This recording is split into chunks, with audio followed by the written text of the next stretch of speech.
अगला प्रश्न क्या है साथियों, जैसा कि आप सभी को मालूम है और हमारी जो टेक्निकल टीम है उन्होंने इस चीज के ऊपर मतलब वीडियो भी आपके साथ में सजेशन में डाल देंगे। आपको याद होगा कि हमने आप लोगों को आज से लगभग महीने भर पहले कर्नाटक में उडुपी में जब सबसे पहली बार हिजाब को लेकर के विवाद शुरू हुआ था, उस समय ही इस न्यूज को कवर किया था और मैंने आपको यह पढ़ाया था कि क्या मुस्लिम महिलाओं के द्वारा या बच्चियों के द्वारा हिजाब पहनना संवैधानिक रूप से अधिकार है या कानूनी अधिकार है।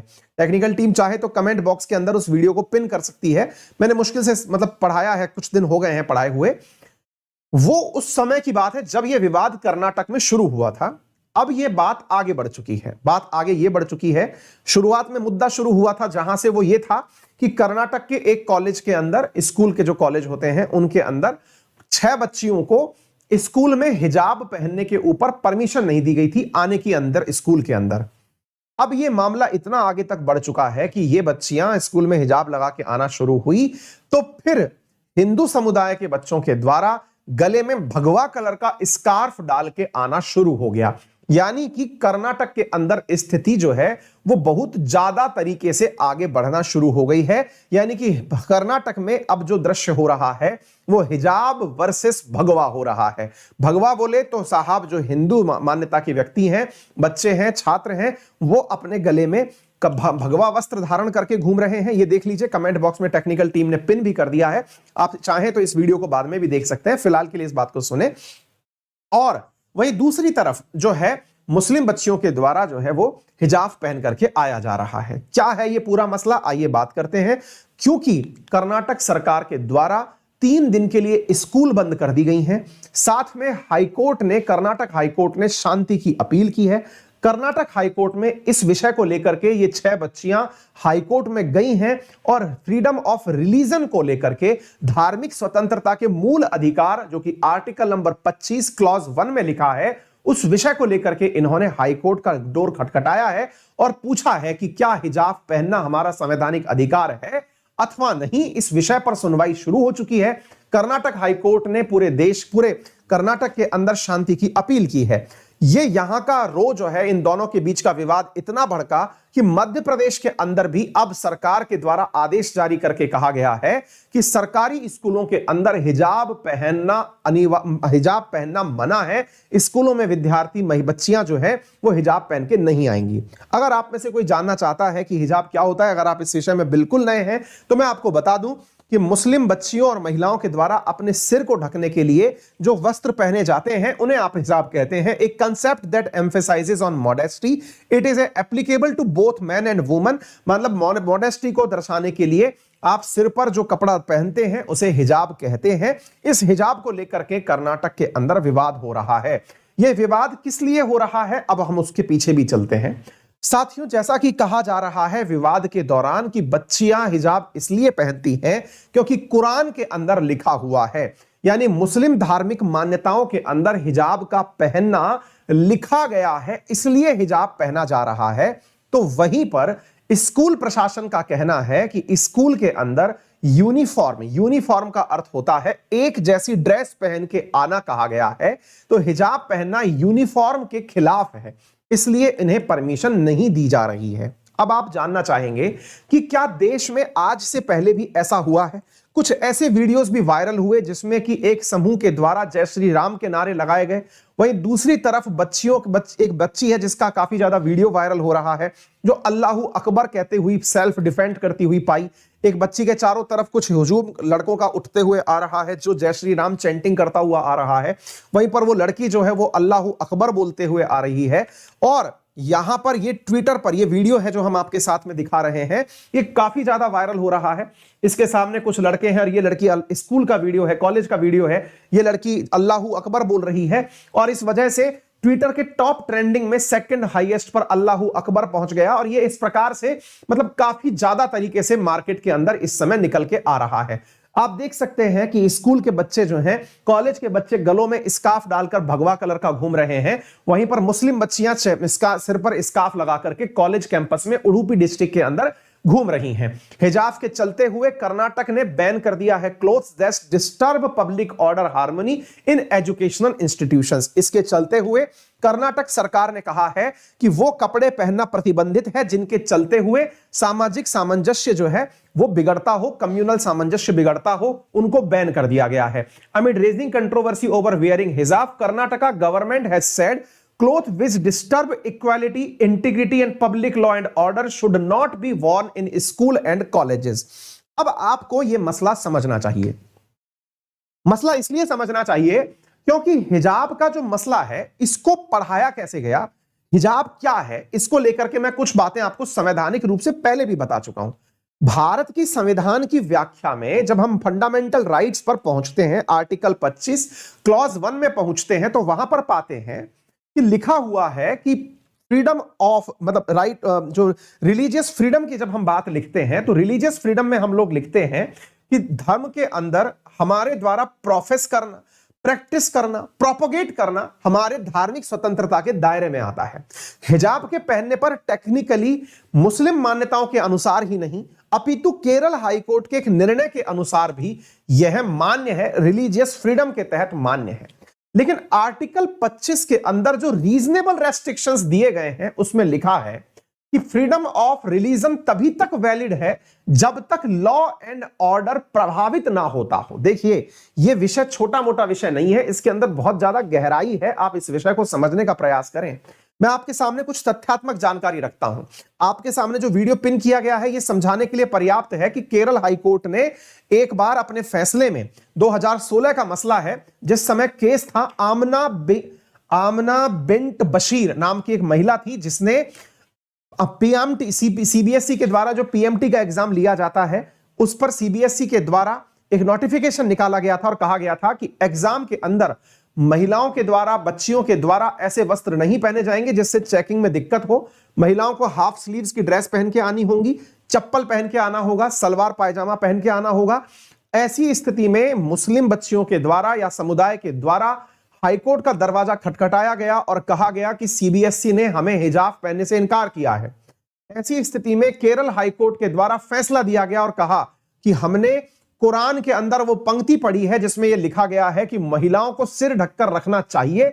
यह मुस्लिम मान्यताओं के अनुसार केरल हाईकोर्ट के फैसले के अंतर्गत लिखा गया, जिसके चलते हुए सीबीएसई को इंस्ट्रक्शंस दिए गए कि वो आधा घंटे पहले बच्चियों को कॉलेज बुला ले या चेकिंग करने बुला ले, उनकी जांच एक्स्ट्रा कर ले, लेकिन हिजाब से उन्हें प्रतिबंधित नहीं कर सकती क्योंकि यह उनकी फ्रीडम ऑफ रिलीजन के अंदर आता है।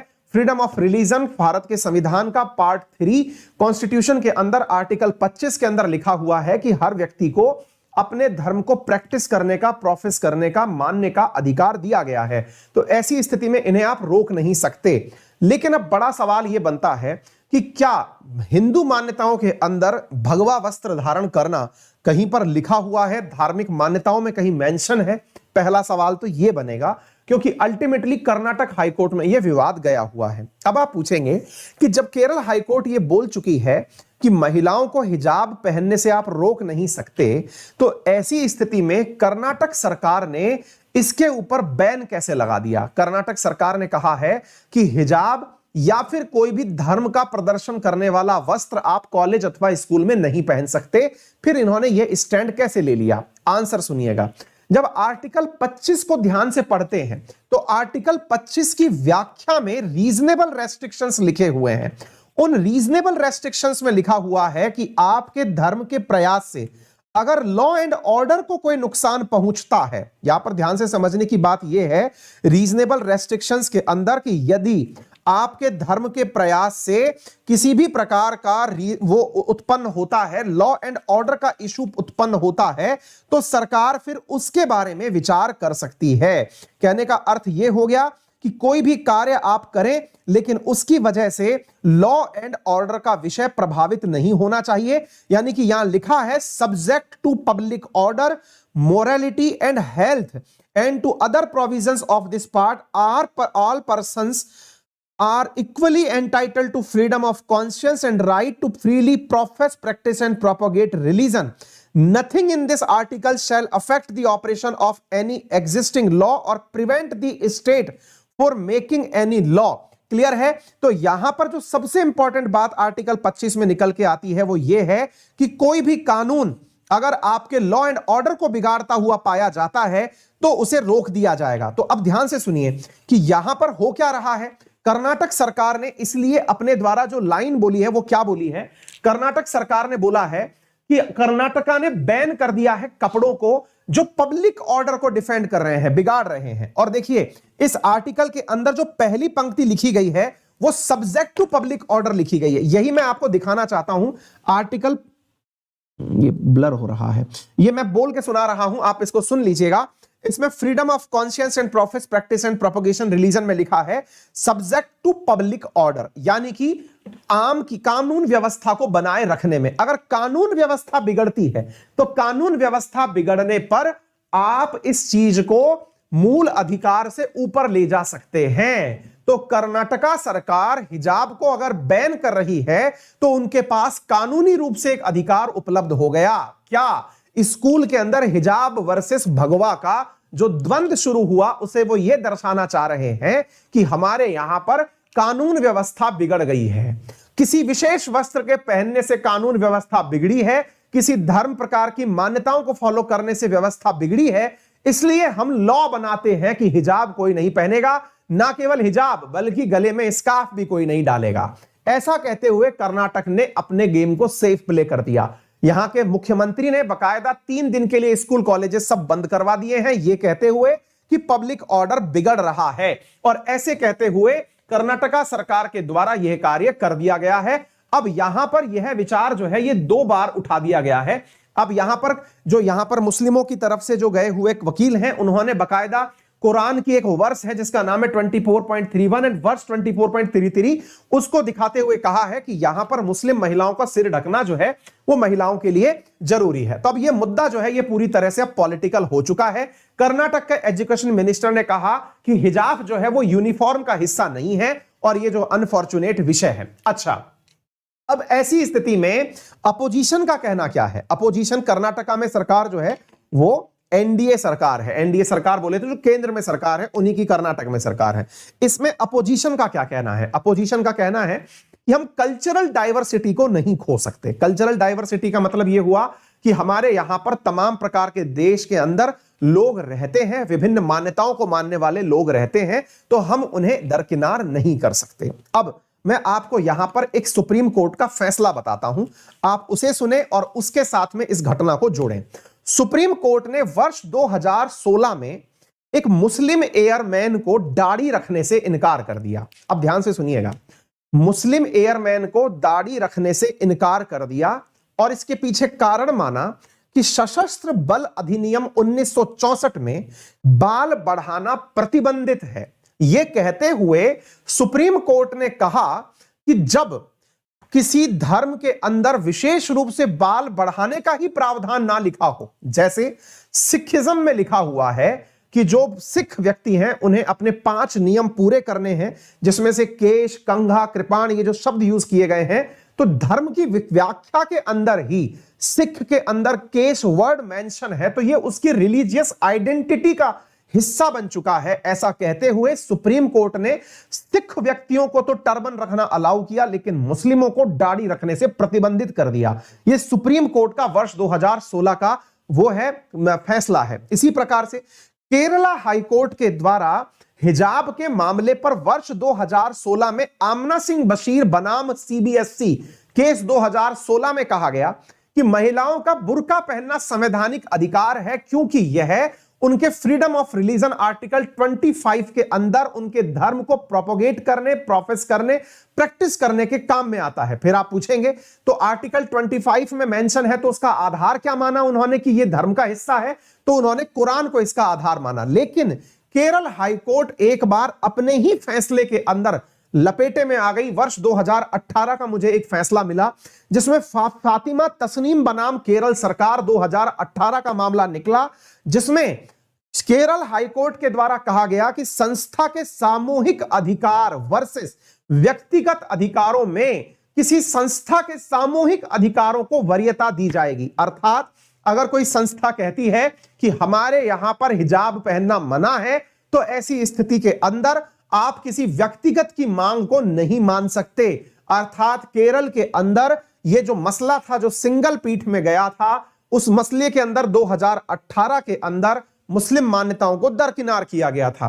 कहने का अर्थ यह है कि केरल हाईकोर्ट के फैसले अपने आप में खुद को ही कन्फ्लिक्ट करते हैं। आपके दिमाग में एक प्रश्न बनेगा, फिर केरल का मुद्दा आप ले क्यों रहे हो? मुद्दा तो कर्नाटक का है। कारण यह है कि हम किसी भी हाईकोर्ट के फैसले को दूसरी हाईकोर्ट में कोर्ट कर सकते हैं, क्योंकि कोर्ट ऑन रिकॉर्ड होती हैं, यानी कि आपके जो फैसले हैं वो सारे लिखित में होते हैं। आप दूसरी हाईकोर्ट को उस फैसले की प्रति दिखा सकते हैं और बता सकते हैं कि केरल हाईकोर्ट ने यह फैसला क्यों लिया था। कर्नाटका हाईकोर्ट इस बात पर फैसला कर रही है, और जो जज इसका फैसला करने जा रहे हैं, जिसके ऊपर इस समय विवाद चल रहा है, वहां पर जज ने टिप्पणी करी है कि मेरे लिए संविधान मेरा धर्म है, ये मेरी गीता के समान है। जिस तरह से मैंने धर्म का फैसला लिया, वैसे मैं संविधान की मान्यताओं की पालना करूंगा। और ऐसे कहते हुए यहां के ये जो है, मतलब हाईकोर्ट में इसकी वर्तमान में सुनवाई चल रही है, आप इसको यहां पर देख सकते हैं।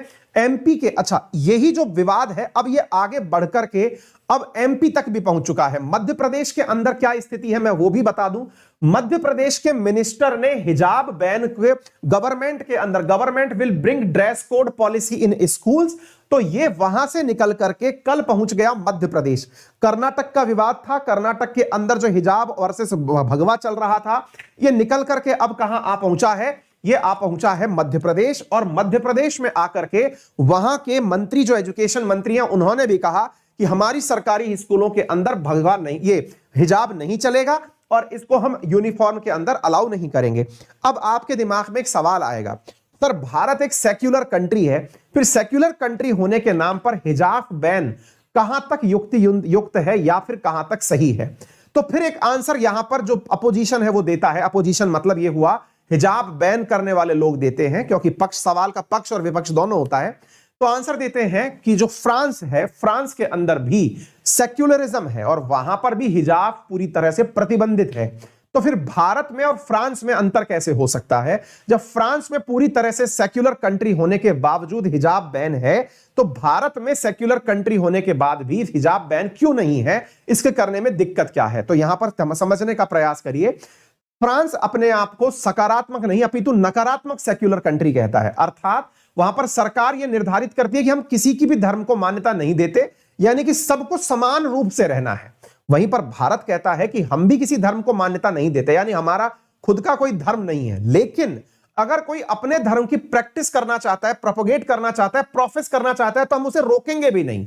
यह सकारात्मक सेक्युलरिज्म है। तो हमारे दोनों के सेक्युलरिज्म में अंतर यह है कि फ्रांस यूनिफॉर्मिटी की बात करता है, वहीं इंडिया जो है वो डाइवर्सिटी की बात करता है। अब आप पूछेंगे तो भारत फ्रांस जैसा ही क्यों नहीं बन जाए? भारत के अंदर भी ऐसी स्थिति क्यों ना आ जाए कि सरकार डिसाइड करे कि हम सब लोग यूनिफॉर्म रहें? नहीं कर सकते। कारण यह है कि फ्रांस जैसे जो देश है वहां पर कल्चर पूरी तरह से यूनिफॉर्म ही है। वहां अधिकांश लोग जो हैं वो अंग्रेज हैं, कैथोलिक हैं, या तो वो एथीस्ट हैं या अनएथीस्ट हैं, या तो नास्तिक हैं या आस्तिक हैं। बाकी लोग जो हैं वो बाहर से लोग जो हैं माइग्रेंट हैं। कुछ ही कम परसेंटेज में वहां मुस्लिम की संख्या उपलब्ध है। भारत जो कि पूरी तरह से कल्चरली डाइवर्स कंट्री है। कल्चरली डाइवर्स होने का अर्थ यह हुआ कि हमारे यहां पर बहुत सारे धर्म के लोग रहते हैं, बहुत सारी मान्यताओं के लोग रहते हैं, जिनके पहनावे अलग हैं, जिनकी रिलीजियस मान्यताएं अलग हैं। भारत सक्सेसफुली तभी है जब हम लोग इस प्रकार से कल्चरल डाइवर्सिटी को पैरेलली लेकर चलने का प्रयास करते हैं। फिर आप पूछेंगे कि सर स्कूल में हिजाब पहनकर जाना सही है या गलत है? तो अब यहां पर आप अगर इस पक्ष को दो विषयों पर चर्चा करते हैं तो नंबर 1 बनता है, जब तक इस पर विवाद नहीं था, विवाद नहीं था का अर्थ यह है कि जब तक यहां पर हिंदू वर्सेस मुस्लिम, भगवा वस्त्र वर्सेस ये जो हिजाब था, ये नहीं हुआ था, तब तक तो ये संवैधानिक दायरे में था। संवैधानिक दायरे में था अर्थात आर्टिकल 25 क्लॉज 1 का हिस्सा था कि मुस्लिम बच्चियां हिजाब पहन करके स्कूल जा सकती हैं। हालांकि स्कूल शब्द कहीं यूज नहीं किया गया है, बस अपने लिए वो हिजाब धारण कर सकती हैं। लेकिन जैसे ही यहां पर विवाद शुरू हुआ है, अब सरकारों को यहां पर कानून बनाने का मौका मिल गया है। कानून बनाने का मौका मतलब पब्लिक ऑर्डर को ध्यान में रखते हुए रिलीजियस प्रैक्टिसेस को रोकने का। आप पूछेंगे कोई उदाहरण देके समझाइए, मैं बताता हूं। अगर मैं आपसे यह कहूं कि सामान्य दिनों में मस्जिद में नमाज पढ़ना मना है, तो आप इस विषय के ऊपर जाकर के सुप्रीम कोर्ट में घेराव कर सकते हैं, उस व्यक्ति के खिलाफ कानूनी रूप से कार्रवाई करवा सकते हैं। यदि मैं ये कहूं कि मस्जिद में नमाज पढ़ना मना है, कि मंदिर में पूजा करना मना है, अगर मैं ये कहूं तो हो सकता है कि आप जो है वो सुप्रीम कोर्ट में जाकर के इस कार्य के खिलाफ मेरी निंदा कर दें या फिर आप सरकार के खिलाफ अपील कर दें।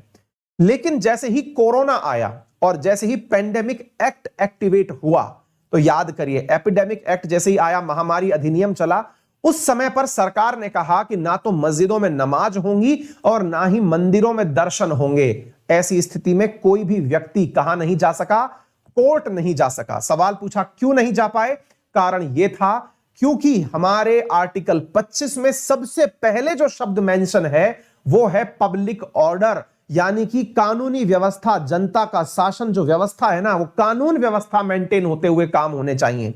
मैं यही लाइन बोल रहा हूं कि कर्नाटक में अगर यह विवाद नहीं होता तो हाईकोर्ट के फैसले के अंदर यह निर्णय आ सकता था। क्या निर्णय? कि साहब जो कानूनी रूप से मतलब जो संवैधानिक रूप से महिलाओं को यह अधिकार है कि वो ये सारे काम करें, लेकिन अब सरकार जो है वो हाईकोर्ट के फैसले को चैलेंज करने के लिए सुप्रीम कोर्ट तक जा पाएगी, क्योंकि यहां पर आधार पब्लिक ऑर्डर का मिल गया है। और पब्लिक ऑर्डर को ध्यान में रखते हुए, कानून व्यवस्था को ध्यान में रखते हुए संभव है कि कर्नाटक सरकार कानून तक ले आए और वो ये कहलवा दे कि चूंकि विशेष प्रकार के वस्त्र पहनने से दंगे फसाद बढ़ सकते हैं, इसलिए स्कूलों और कॉलेजेस जैसे पब्लिक क्षेत्रों में हिजाब पहनना प्रतिबंधित किया जाता है। तो यह संभव है साथियों कर्नाटक में भविष्य में, इसलिए मैंने आपको आगे तक की सारी व्यवस्था बता दी है। ये सारी बातें मैंने आप लोगों को क्लियर कर दी हैं, जो समझ में आना चाहिए मैंने समझा दिया है। मैंने आपको ये पूरा आर्टिकल समझा दिया है। आर्टिकल कहां से आया? राइट टू फ्रीडम के बारे में, freedom of conscious free profession, इसमें पब्लिक ऑर्डर शब्द पहले से मेंशन किया गया है।